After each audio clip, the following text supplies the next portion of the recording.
back. And what seems to be a serious allegation, the Mumbai Indians have written a letter to every member of the IPL Governing Council expressing their view that the fourth IPL auction recently held in Bangalore was in fact rigged. Now the letter, a copy of which is with NDTV, points at how the auction rules were changed last minute. According to the letter, the order of the auction was supposed to have been random to ensure transparency, but was then changed to a predetermined order. Now, without naming any franchisee in particular, the letter does seem to suggest that the rules were tweaked in favour of Chennai Super Kings franchisee owned by the BCCI Secretary N. Srinivasan. Now, the letter also asks who authorised the change to these rules and what was the source of authority. Now, Natasha gets us more details. The Mumbai Indians franchisee, in their letter to the Governing Council, the IPL Governing Council, have clearly stated that any last-minute change can have justification if strong, justifiable and emergent reasons can be demonstrated to be present. Now, they've also stated that there is a clear absence of such reason and justification. Now, what's the real reason and the purpose behind having random draws which were agreed upon by both the franchisees and the IPL Governing Council? To ensure transparency and, of course, an even level playing field. But, of course, what happens when the whole scenario is changed and the rules are changed just 12 hours before the auction actually takes place? Certain individuals or a franchisee could have been privy to the exact sequence, or rather the order of players to be auctioned, allowing them to plan their auction and their bid for the various players a whole lot better. Now, the big question that the Mumbai Indians franchisee is putting to the IPL Governing Council: who authorized the amendment of the changed rules of the auction, and also what was the source of that such authority? Well, the primary insinuation aims straight at the Chennai Super Kings, as they bought a majority of their players only on day 2 of the IPL auction. To be exact, 9 players in total, and were surprisingly successful at buying almost all the premier Tamil Nadu players. More importantly, N. Srinivasan's family owns the franchisee itself. To connect the dots even further, N. Srinivasan is a Governing Council member, present Secretary and President-elect of the BCCI, and also the President of the Tamil Nadu Cricket Association. Certainly an influential number of positions to hold.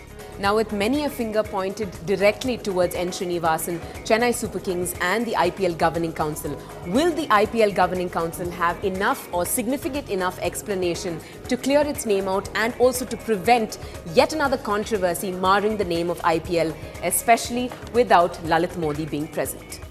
Well, staying with controversies surrounding cricket, well, looks like desperate times call for desperate measures. Kolkata's, or rather India's biggest cricket ground, Eden Gardens, is now seeking a second chance after its embarrassing outcome of being cut from its first World Cup match featuring India and England. Sources say that ICC officials will now make a second and final visit to the stadium on January 31st. Now, as the stadium representatives promise that the work is in order and that all the work will be completed before the first match. Now, if you are a fan of Taekwondo, also known as the Korean martial art, it's time for you to head to Nehru Indoor Stadium in the city. Now, Chennai is hosting the 5th edition of the Commonwealth Taekwondo Championship, and around 400 international athletes are participating. Now, it's the first time that India is playing host to such a championship. Including India, 12 other countries are also participating in this event. India has the biggest contingent with, again, 100 athletes, followed by Scotland and England. And the championship was inaugurated today and will continue over the weekend.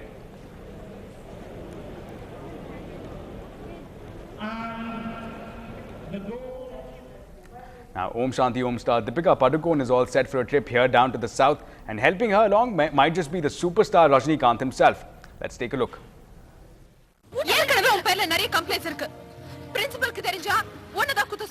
Believe it or not, Deepika Padukone actually made her on-screen debut before Om Shanti Om. Contrary to popular belief, her very first role was a small part in the 2000 crime thriller Snegade. And now it looks as though the Bangalore beauty is all set to return to her roots, and this time no small part will suffice. We are told that Deepika has been offered a starring role opposite none other than superstar Rajinikanth in his next.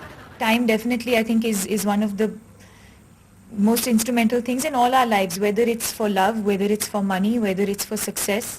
Well, the only problem is time is exactly what she doesn't seem to have. Perhaps then the one thing Rajni can't do is to get her dates to change. मुझे कोई नहीं बिठा सकता.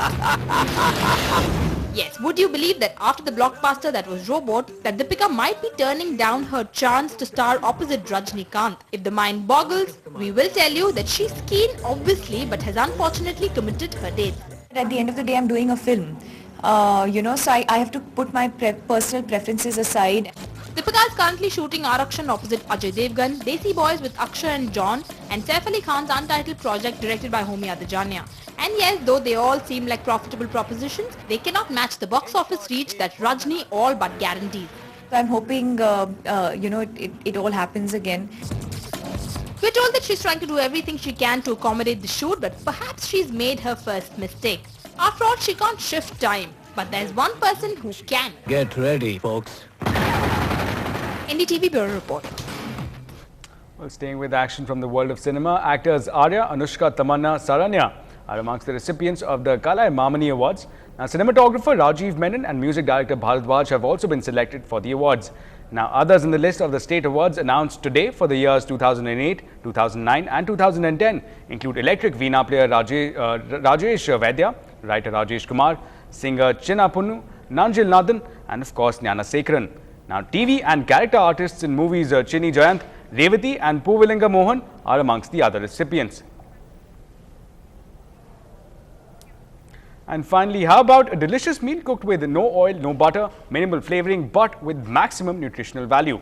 Well, Chef Brent Savage does exactly that. As our features editor Anuradha Anant finds out, she caught up with him at On the Rocks at Sheraton Park Hotel in Taz and his sous vide method of cooking.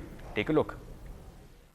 Chef Brent Savage, contrary to his name, is soft-spoken and gently firm as he goes about preparing the chicken on the cutting board. His forte? The sous vide technique of cooking.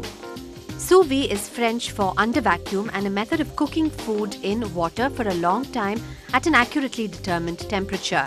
The intention is to maintain the integrity of ingredients and their natural flavors. The cooking technique that I'm going to demonstrate is sous vide cooking. It's essentially cooking in a bag. It's a very healthy way of cooking because you don't need to use oil and fat.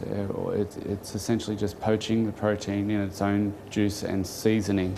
Savage is the founder of Bentley Restaurant and Bar in Sydney, listed as one of Australia's top 20 restaurants by the Australian Gourmet Traveller. Not surprising once you've tasted his creations.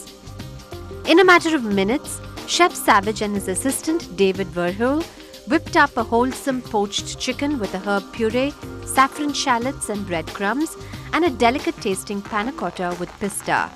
It makes cooking meat very consistent and precise every single time. So if you get it right at the first stage, everything from there on out will be exactly the same, exactly perfectly cooked or exactly how you want it every single time. And in a busy restaurant environment, that consistency is key. But will the Chennaites' demanding palate for spicy masalas be satiated with such mild flavors? Of course, the food is so fabulous and the technique is so good that it keeps the nutrients inside it, and the way it is packed in vacuum packed and then cooked in the sous vide technique, it's so healthy and nice. But yes, we would need to tweak a little bit and add in a little spices into it to get to the palate of India, and surely it will catch up in some time. So head to On the Rocks if you wish to sample Chef Savage's nouveau cooking techniques. He's there until the 31st of January. With camera person Gauri, this is Anuradha Anand for NDTV Hindu. Well, that's all we have time for, but news and updates continue here on NDTV Hindu. Keep watching.